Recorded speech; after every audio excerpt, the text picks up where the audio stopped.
Oi pessoal, hoje eu estou aqui para falar um pouco de economia.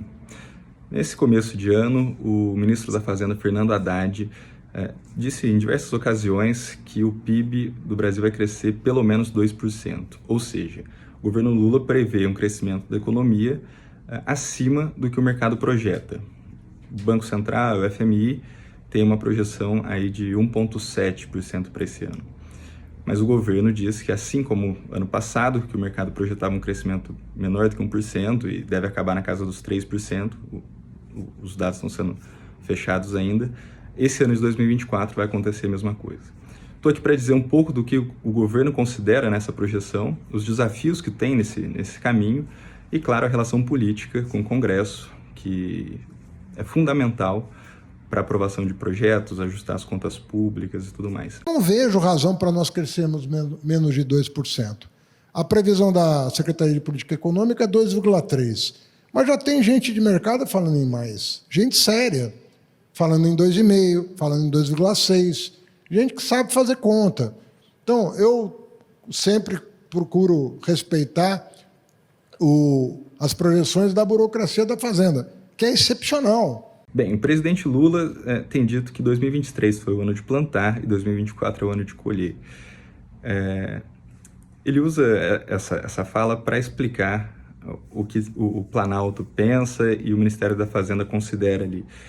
Que ano passado foram tomadas várias medidas para organizar um pouco as contas, né? Dar um rumo para as contas públicas, com arcabouço fiscal, reforma tributária, começou até a queda de juros, um controle maior da inflação, o dólar mais ou menos estável na casa dos R$5, e a retomada de programas com investimento público. Então, obras do Minha Casa Minha Vida, né?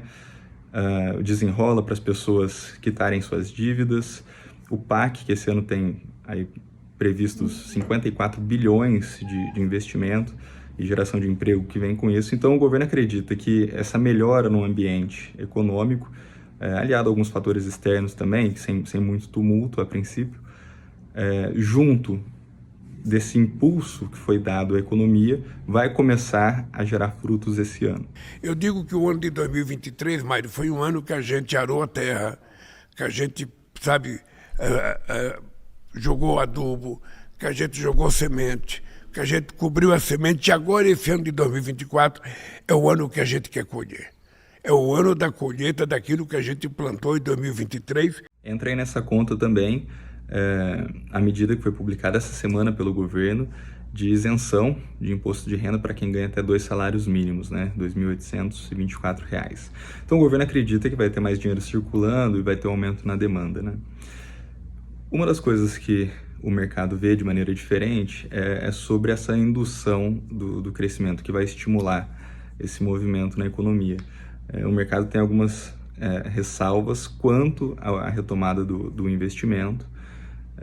Isso porque ano passado o que ajudou no crescimento do PIB foi o agro com uma safra recorde, e é provável que isso não se repita esse ano. No segundo trimestre começou a ter uma desaceleração da atividade econômica do país, então tem uma divergência aí nessa projeção.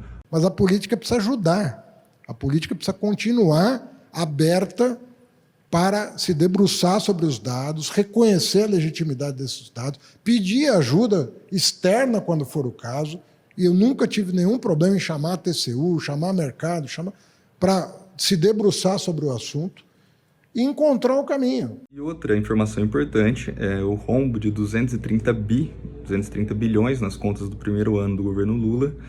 O ministro da Fazenda justifica que isso faz parte de uma arrumação das contas, aliado com o pagamento de precatórios, que o governo começou a pagar ano passado. Então, assim, isso seria parte de um rombo que já existia, mas não era mostrado no governo Jair Bolsonaro, como se fosse uma organização dessa herança, né?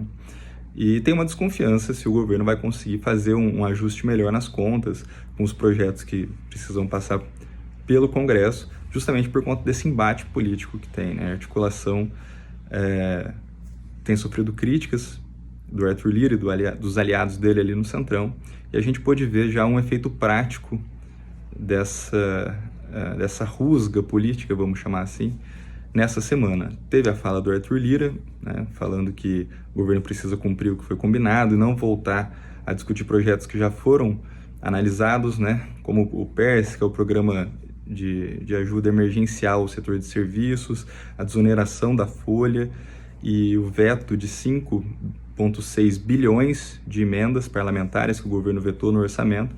Então tem um incômodo de o governo voltar a querer discutir esses temas, e o governo tem interesse em rediscutir esses 3 temas. Então, a relação política está um pouco mais conflituosa. Estava falando de um efeito prático dessa fala do Arthur Lira. Sobre esse efeito prático da fala do Lira, do clima político, na segunda-feira foi feita essa crítica pública ali do Arthur Lira, e estava prevista uma reunião dos líderes da Câmara, né, e uma outra reunião dos líderes do Senado com o ministro da Fazenda para discutir esses projetos. A reunião com os líderes do Senado aconteceu, o ambiente ali para o governo é um pouco mais tranquilo. A reunião com os líderes da Câmara não aconteceu, foi cancelada. Ela constava na agenda do ministro Fernando Haddad e foi cancelada. A justificativa que deram é de que muitos líderes não estavam aqui e tudo mais, mas na realidade ela vai ser remarcada, né? Então ela foi adiada para depois do Carnaval, para ver se nesses dias de folga e de ressaca a política baixa um pouco a temperatura para voltar a ter esse diálogo e essa articulação.